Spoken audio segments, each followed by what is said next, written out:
Hola, ¿cómo están todos? Bienvenidos a Mundos Construidos, un podcast que habla sobre la arquitectura y los espacios que nos revelan lo invisible.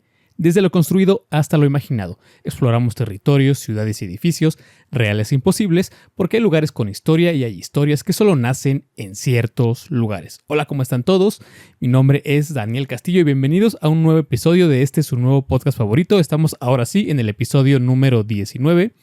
Y espero que estén todos muy bien y ávidos de escuchar una nueva historia, que en esta ocasión te pido que te quedes al final porque el tema es bien interesante, pero también va a ser un poco, o tal vez un mucho, escatológico, ¿ok?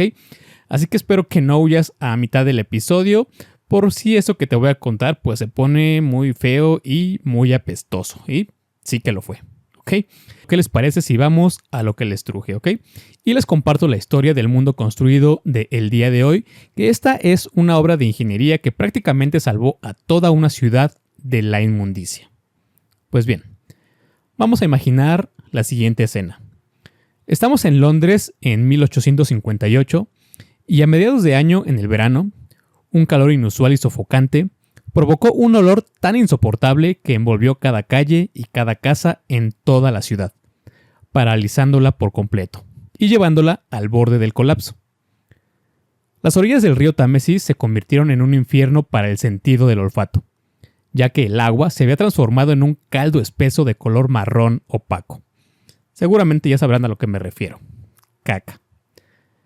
Así que debido a este episodio, la gente cubría su nariz con pañuelos empapados en desinfectante. Pero el olor era tan insoportable que no servía de mucho, ya que el hedor penetraba en todas partes. Incluso el diario The Times se refería a la peste como algo que envenenaba la atmósfera con sus miasmas nauseabundos. Al mismo tiempo, en el nuevo palacio de Westminster, los parlamentarios salieron huyendo de la biblioteca ubicada cercano al río, cada uno igualmente con un pañuelo sobre su nariz. Así que, exasperados por esta pestilencia, colgaron cortinas empapadas con cloruro de cal en las ventanas de la Cámara de los Comunes para intentar frenar el olor. Pero ni siquiera eso funcionó. Aquel asqueroso episodio fue y es conocido en la historia como The Great Stink o The Big Stink, el gran hedor. Suceso el cual marcó el clímax de una crisis sanitaria que ya se venía agudizando desde décadas atrás. Y que miren, su impacto fue tan pero tan grande que en solo 18 días el Parlamento aprobó una ley especial para terminar con el problema. Aunque seguramente se están preguntando, ¿cómo es que Londres llegó a ese horrible extremo con ese olor tan asqueroso? Pues quédate que en este episodio te lo voy a contar.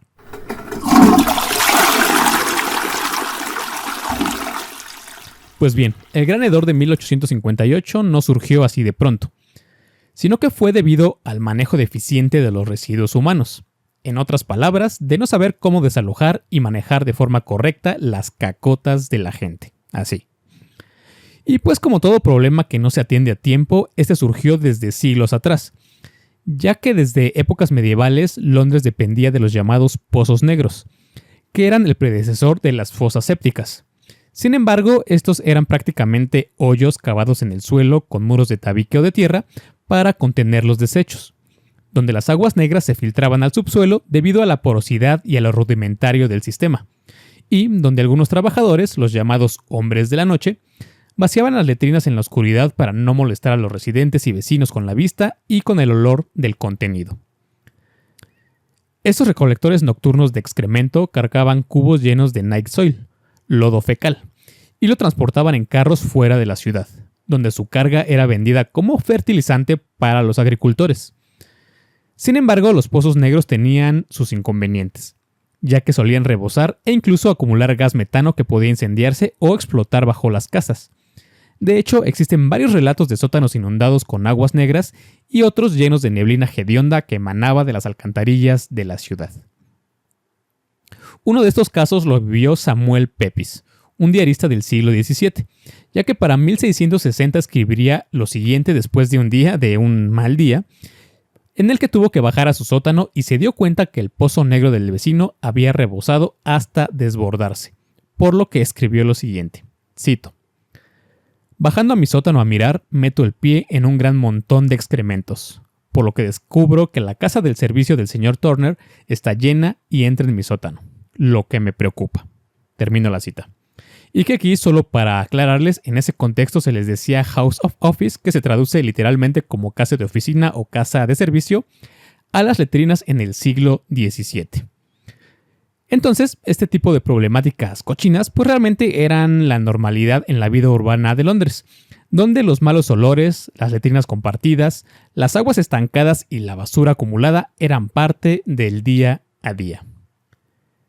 Entonces, durante mucho tiempo, esta práctica, la de los pozos negros, mantuvo la suciedad en apariencia controlada. Sin embargo, con el pasar de los años, los hombres de la noche ya no se daban abasto con la cantidad de desechos que debían transportar. Así que la población en general aplicó el clásico pretexto de hacerse de la vista gorda y pues buscar otras soluciones y otros lugares para deshacerse de sus excrementos. Entonces comenzaron a canalizar algunos arroyos para usarlos como cloacas. Además que muchos habitantes solían arrojar la porquería bajo algunas calles y algunos puentes. Total, si no lo veían, pues no existía. Pero, con el tiempo, el olor, ese sí que sería imposible de ocultar. Sumado a esto, las lluvias arrastraban los desechos de las calles a los desagües pluviales, que originalmente fueron diseñados solamente para este tipo de aguas.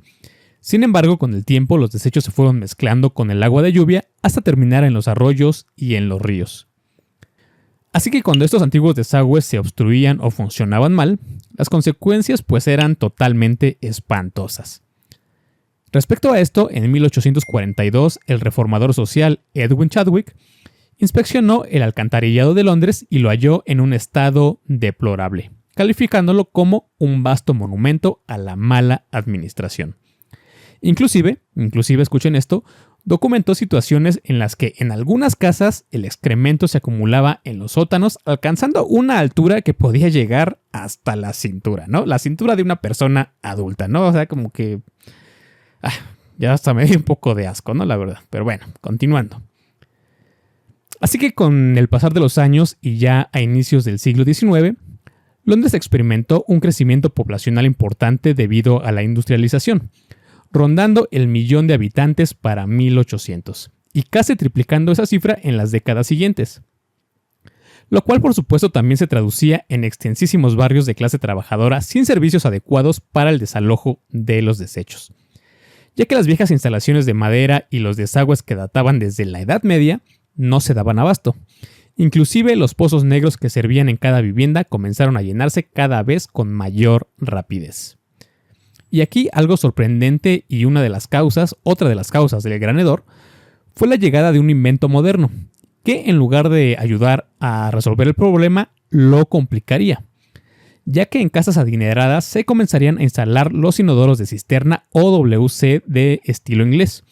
Y aunque los primeros diseños databan del siglo XVI, no fue sino hasta la Exposición Universal de 1851 que este invento causaría sensación y tendría auge, convirtiéndolos en un símbolo de progreso doméstico. Así que con el tiempo y con la adopción masiva del inodoro, pues también hubo consecuencias imprevistas, ya que esta tecnología desalojaba mayores volúmenes de agua servidas por las tuberías en cada descarga. De hecho, recordemos que antes de 1840 estaba prohibido conectar las descargas domésticas a las alcantarillas de agua de lluvia, pero pues las leyes se volvieron laxas. ¿Entendieron? Laxas.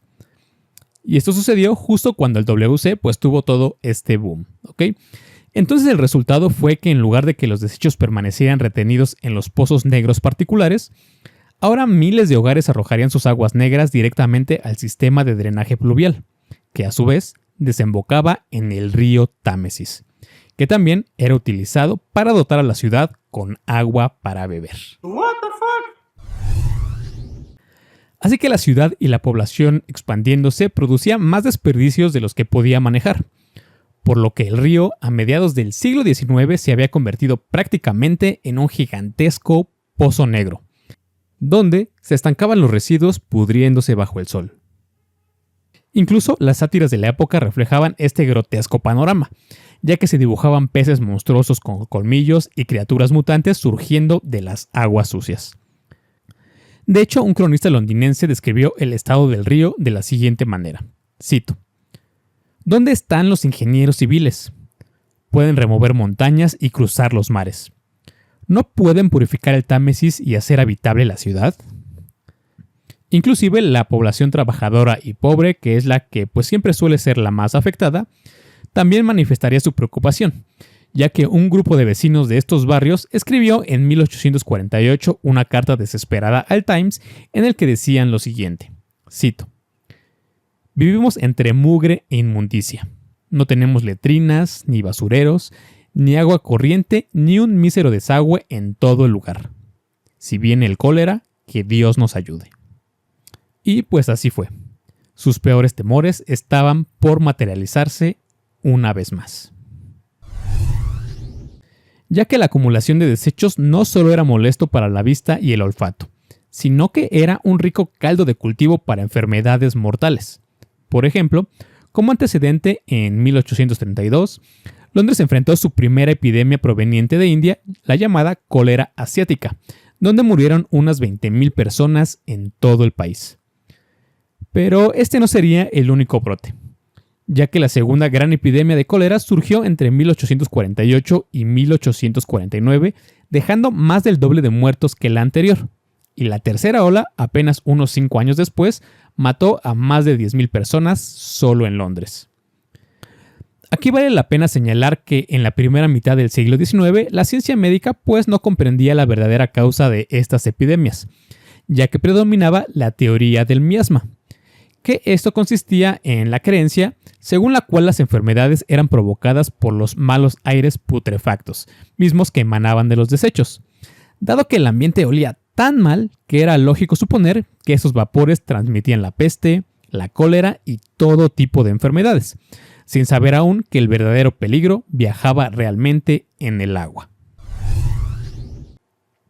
Lo importante aquí es que aun cuando hubo pioneros en desafiar la teoría miasmática como el médico inglés John Snow, que sí sabía mucho, ya que durante la epidemia de 1848-1849 observó que algunas zonas de la ciudad servidas por ciertas compañías de agua tenían tasas de mortalidad más altas que otras, sospechando que el agua contaminada era el origen de la enfermedad, publicando incluso un ensayo titulado sobre el modo de comunicación del cólera, en el cual exponía su hipótesis.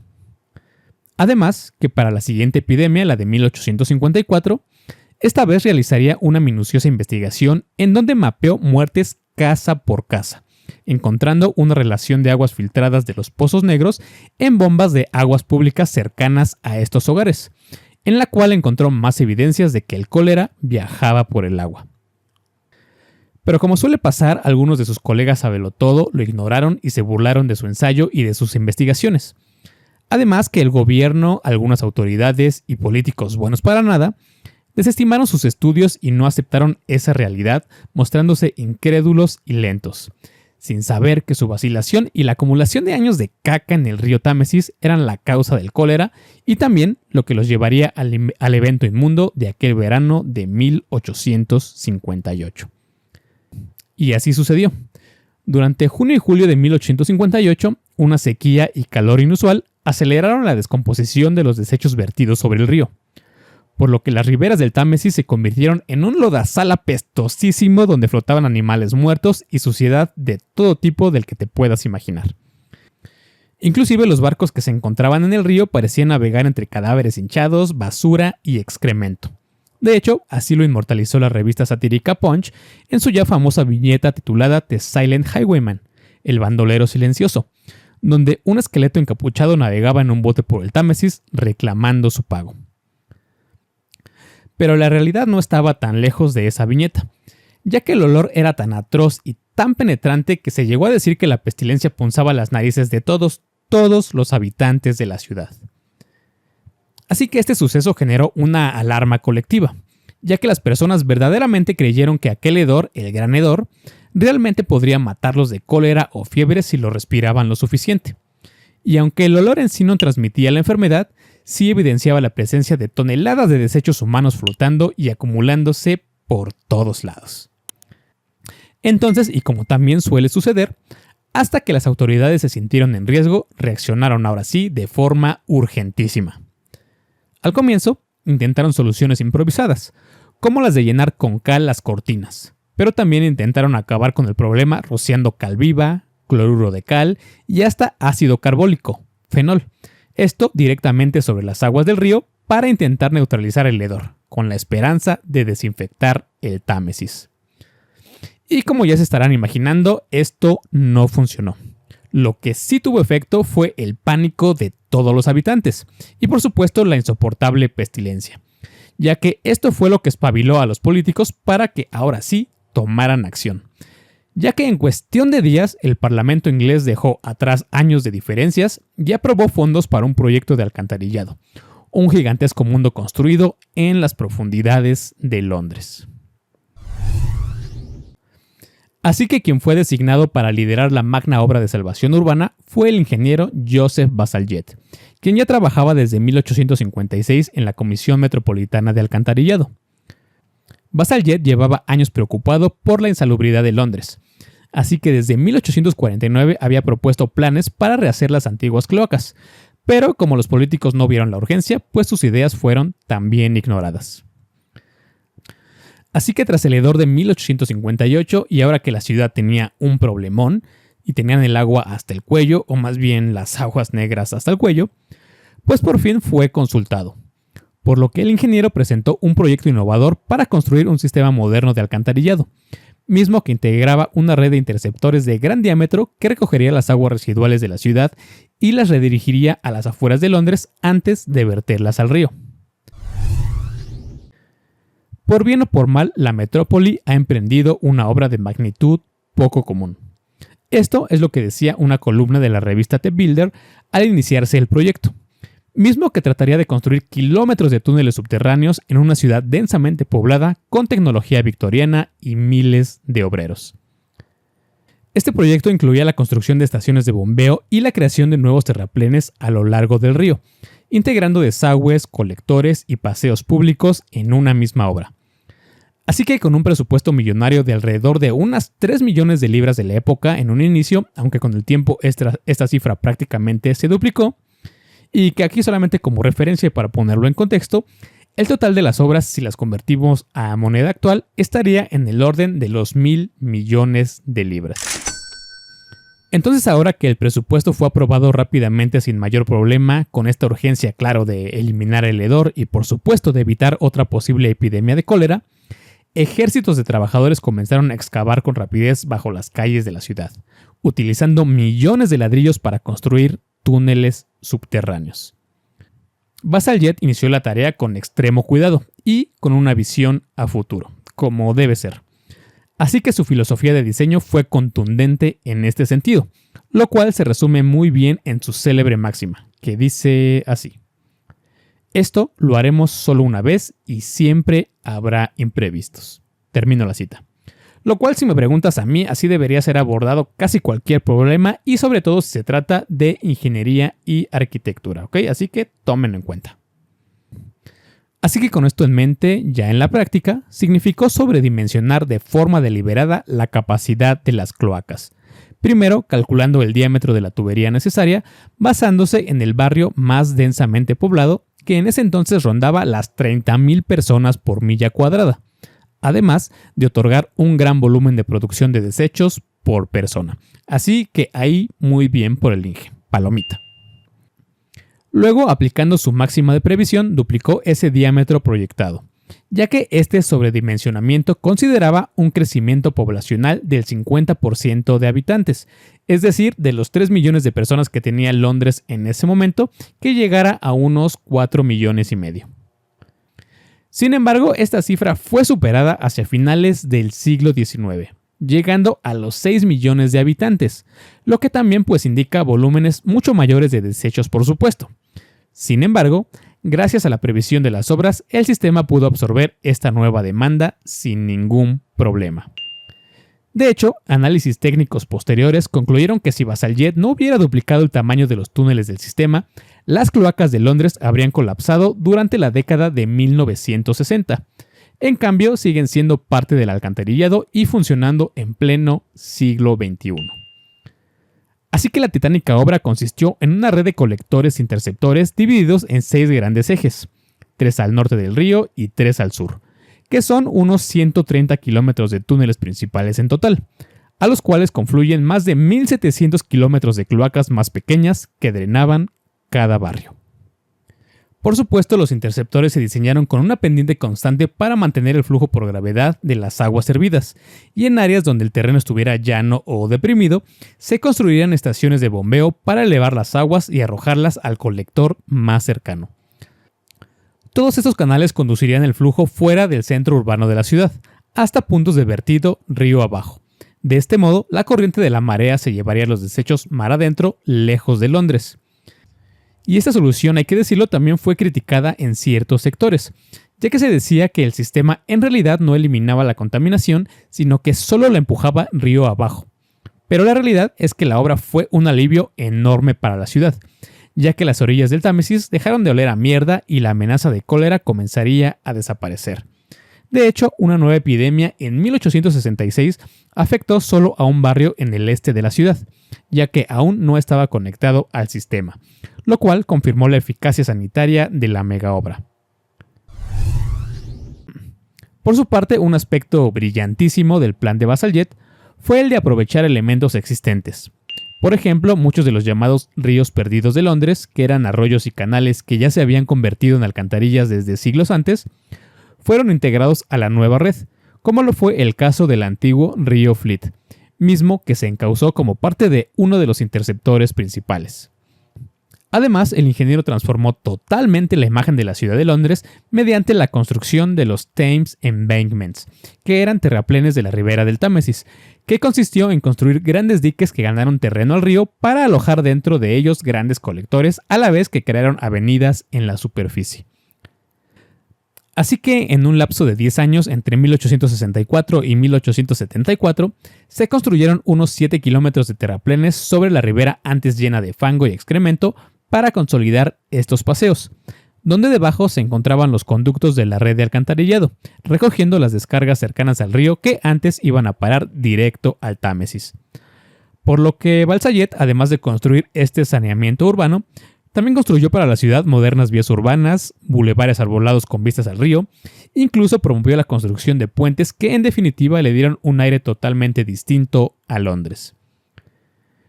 Pero estos terraplenes no era lo único que se construía, ya que debajo del Victoria Embankment, por ejemplo, además de alojar el enorme colector de aguas negras, también albergó de forma paralela a una de las primeras líneas de ferrocarril metropolitano de la ciudad. Este proyecto fue tan innovador que la revista Illustrated London publicó en 1867 un corte transversal, que está genial y que les comparto la imagen, donde se representaban las capas bajo la avenida, los colectores en la parte derecha, las instalaciones arriba de los colectores y el ferrocarril paralelo a la izquierda, además de la calle con personas trabajando.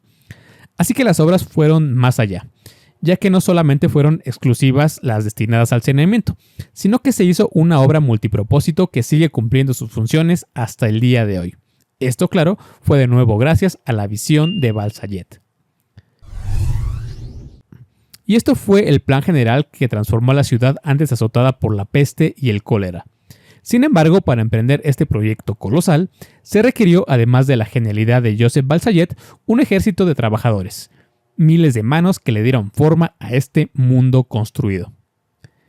Se calcula que participaron para la obra más de 15,000 obreros. Muchos de ellos eran los ya célebres y mamadísimos navvies, que era una palabra coloquial para referirse a los peones expertos en grandes obras de canales de navegación, llamados originalmente navigators. Entonces, a pico y pala, estos hombres excavaron más de 2,000 kilómetros de túneles de distintos tamaños bajo las calles de Londres. Y escuchen este dato. Para darnos cuenta de la magnitud de la obra, todo este sistema se levantó con ladrillo macizo, por lo que se necesitaron más de 320 millones de piezas colocadas una a una bajo tierra, donde cada ladrillo se unía con cemento Portland, un invento que era relativamente nuevo en aquel entonces y que apenas había sido desarrollado un par de décadas atrás, ya que este es un mortero hidráulico que tiene la virtud de fraguar incluso bajo el agua. Así que esta cualidad, junto con su resistencia, fue la que hizo posible que muchos de estos túneles victorianos sigan en pie y funcionando siglo y medio después. De hecho, aquí, y como dato curioso, la enorme demanda de ladrillo provocó escasez del material. ya que durante la fase más intensa de la construcción de los túneles, los fabricantes no se daban abasto, ya que además de esta obra hidrosanitaria, había en simultáneo otros proyectos, como las estaciones y túneles de ferrocarril. Inclusive, los trabajadores llegaron a parar las obras exigiendo el aumento de sus sueldos, sabiendo que en ese momento eran totalmente indispensables para el mejoramiento de la ciudad, vivillos desde chiquillos.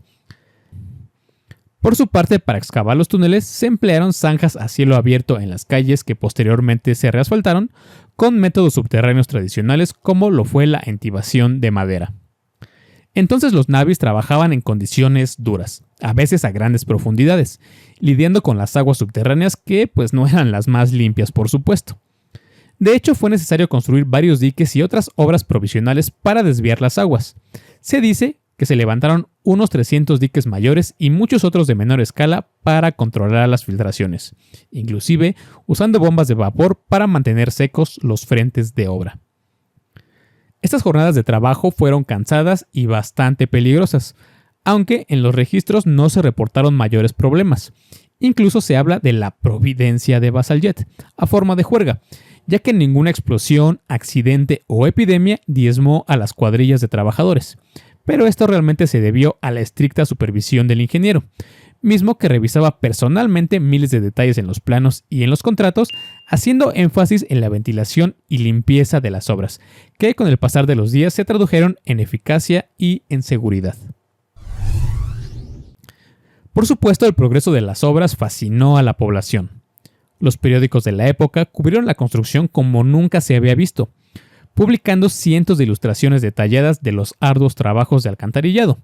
Por ejemplo, The Illustrated London News envió a artistas a dibujar los túneles subterráneos iluminados con antorchas, resaltando el carácter de aquella obra oculta bajo la ciudad.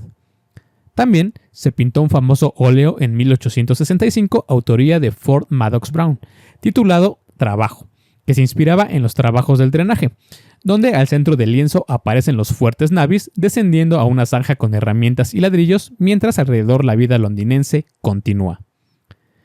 Esta obra celebraba la labor física de los excavadores que prácticamente sostuvieron a todas las demás clases sociales, construyendo la infraestructura invisible que salvaría a la ciudad. Entonces, para el tiempo que se llevó a cabo la construcción, el ambiente comenzó a ser más optimista que el de un par de años antes, ya que hacia 1860 el gran hedor comenzaba a disiparse poco a poco de algunas zonas. Al mismo tiempo, la nueva red necesitó varias estaciones de bombeo para elevar las aguas donde los terrenos estaban deprimidos. En total, se construyeron 4 grandes estaciones principales, además de algunas de menor tamaño. Sin embargo, lejos de ser simples edificios industriales, 2 de ellas se convirtieron en verdaderos monumentos de arquitectura victoriana, ganándose algunas el apodo popular de catedrales del alcantarillado. La más famosa es la estación de Crossness, inaugurada el 4 de abril de 1865.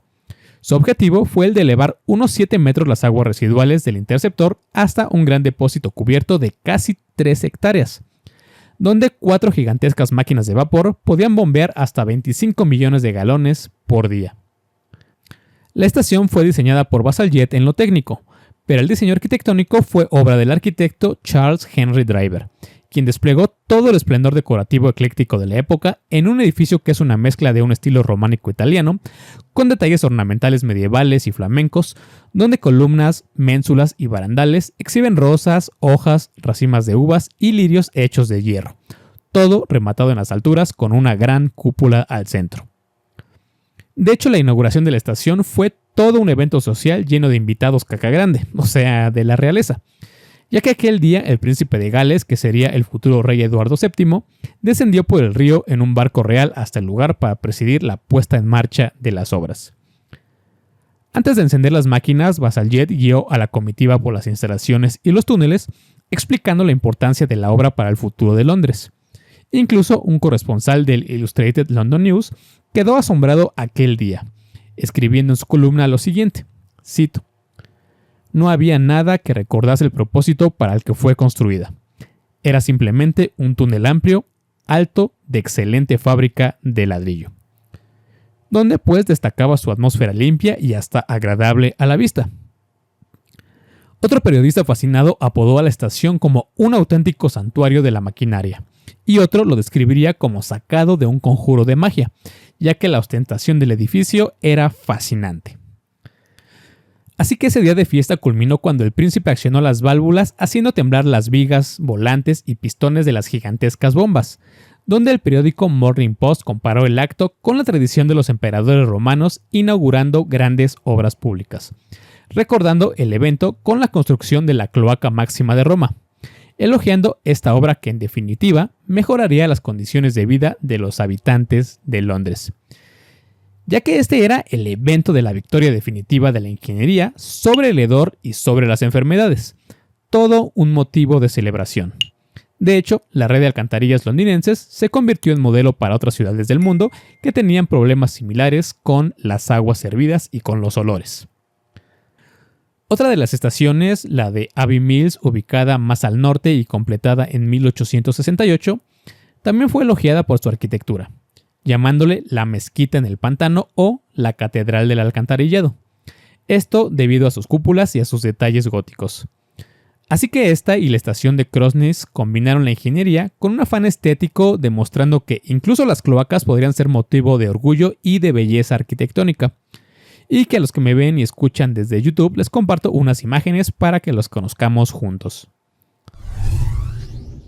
Pero no todo fue tan lindo como les acabo de contar, ya que la historia de Crossness también tiene un episodio trágico, ya que una década después de su inauguración, precisamente el 3 de septiembre de 1878, Londres sería testigo de una de las peores tragedias de su historia. Esto debido al hundimiento del barco de recreo Princess Alice. Lo que sucedió es que esa tarde, y mientras más de 700 pasajeros regresaban de un paseo, la embarcación chocó contra un carguero al este de la ciudad, partiendo prácticamente al barco en dos, por lo que en cuestión de minutos cientos de personas cayeron al río, muchas muriendo, pero no precisamente ahogadas en el sentido clásico, sino por la intoxicación al tragar las aguas negras del Támesis. Y es que justo en el punto del accidente, río abajo, se vertían diariamente toneladas de residuos de la nueva red de alcantarillado. Según algunos testimonios de los sobrevivientes, hablan de una espuma aceitosa, de un olor insoportable y que les causaba una sensación de que la garganta les quemaba al intentar respirar mientras luchaban por salir a flote. Y pues este suceso evidencia que, aunque la solución de Bazalgette fue revolucionaria en su momento, otros problemas seguían existiendo al no tratar correctamente los residuos. Por lo que el desastre en parte obligó a replantear el destino final de los desechos y empujó al gobierno a buscar alternativas para ello. Por lo que incluso ahora Londres no debía conformarse con llevar a los cacadrilos río abajo, ya que se necesitaría un plan verdaderamente integral. De hecho, así sucedió, ya que la siguiente gran innovación en el manejo de los desechos y de las aguas residuales llegó con la flota de barcos llamada los Bovril Boats, que se les asignó este nombre coloquial a la flota debido a que los londinenses comparaban el lodo fecal de color marrón oscuro con el famoso extracto de carne de la marca Bovril, un alimento muy popular en la época. Así que a partir de 1887, los sedimentos de algunas estaciones de bombeo ya no se arrojaban directamente al río. En su lugar se bombeaban los residuos a estos barcos especiales que navegaban hasta un punto llamado el Black Deep, ubicado en el estuario del río Támesis, y allí lo descargaban mar adentro. Así que durante más de un siglo los Bovril Boats fueron la solución perfecta para llevarse lejos los desechos. Pero no fue sino hasta finales del siglo XX, hace unos 30 años más o menos, que las regulaciones medioambientales de Inglaterra se volvieron más estrictas y se prohibió la práctica de verter los lodos al mar. Pero volviendo al sistema de alcantarillado y para finalizar este escatológico episodio, la obra comenzada apenas un año después del gran hedor y extendiéndose durante 16 años de excavaciones y construcción continua, terminando formalmente en 1875, hizo que los conductos victorianos mantuvieran a raya a los desechos durante más de un siglo y que resistieran al colapso, algo que sin duda habría ocurrido con cálculos más conservadores, por lo cual pues respect para el Inge que diseñó esa hazaña de la ingeniería. Pero además, la herencia tangible de aquella magna obra también perdura en la superficie en las estaciones de bombeo de Crossness y Abbey Mills, y aunque ya no manejan el flujo principal de las aguas hervidas, se convirtieron en orgullo cívico y una gran obra de arquitectura que fue testigo de la modernización de Londres durante el siglo XIX. Inclusive actualmente las estaciones abren sus puertas al público en visitas guiadas especiales, en donde se puede admirar cómo un espacio concebido para bombear aguas malolientes y más que una cloaca, este lugar pudo convertirse prácticamente en una catedral. Sin embargo, la historia del alcantarillado de Londres no se detuvo en el siglo XIX, ya que la ciudad siguió creciendo muy por encima de lo que Bazalgette pudo imaginar. Y aunque su sistema se diseñó para servir de forma holgada a más de 4 millones de habitantes, Londres al día de hoy duplica esa cifra, llevando al límite y obviamente sobrepasando su capacidad, por lo que el exceso de aguas residuales se terminaba vertiéndose nuevamente en el río Támesis. Esto a la vez que nuevos retos amenazan las cloacas victorianas, como los temidos fatbergs, que son esas gigantes masas solidificadas de grasas de cocina, toallas desechables y otros residuos no degradables que se acumulan y bloquean las alcantarillas, y que son producto de muchos de nuestros hábitos modernos. Y que como dato, en el año 2017 se descubrió un fatger de casi, escuchen, 250 metros de largo y más de 140 toneladas de peso, esto bajo el barrio de Whitechapel. Por lo que aquella inmensa masa de basura y otros desechos costarían mucho dinero y varios meses de trabajo para poder removerla. Así que ya saben, eviten arrojar por el drenaje aquello que ya saben que no se debe tirar.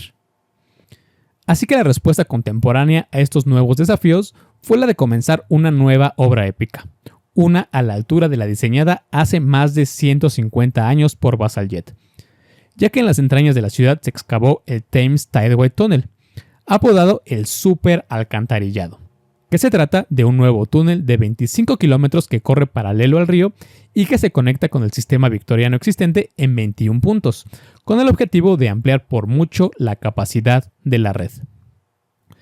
Así que como reflexión y resumen final, esta odisea comenzó en la Edad Media cuando los pozos negros intentaban contener lo incontenible. Continuó con la explosión demográfica del siglo XIX, que hizo que la necesidad de espacios donde arrojar los desechos se multiplicaran. Además que la llegada del retrete de cadena, en lugar de ser una solución inmediata, terminó desbordando aún más las aguas residuales. Todo ello sumado a la lenta respuesta de las autoridades, misma que desembocaría en el asqueroso episodio del Gran Hedor de 1858 y en las mortales epidemias de cólera. Pero de aquella crisis surgió también una respuesta titánica. Una movilización de miles de obreros bajo la dirección de un ingeniero visionario que le fue encargado rescatar Londres desde sus entrañas, diseñando una estructura subterránea, un mundo construido invisible para quienes caminan en la superficie, pero absolutamente vital para que la ciudad siga viva, limpia y, lo más importante, libre de olores. Así que eso fue todo por hoy. Muchas gracias por haber llegado hasta el final. Escríbeme en los comentarios si conoces Londres y si es cierto que ya no huele a caca como sucede en otras ciudades, como en París, dicen. Y escríbeme en los comentarios que estaré encantado de leerte. Y por supuesto no te olvides seguirme en todas mis redes sociales. Me puedes encontrar como @mundosconstruidos. También puedes encontrar en Spotify, Apple Music y Amazon Music. Ahí puedes escuchar los episodios y por supuesto verlos y escucharlos aquí en YouTube, que están plagados de muchas imágenes y referencias visuales que complementan y enriquecen muy bien este tema y todos los anteriores y todos los que vienen después, ¿ok?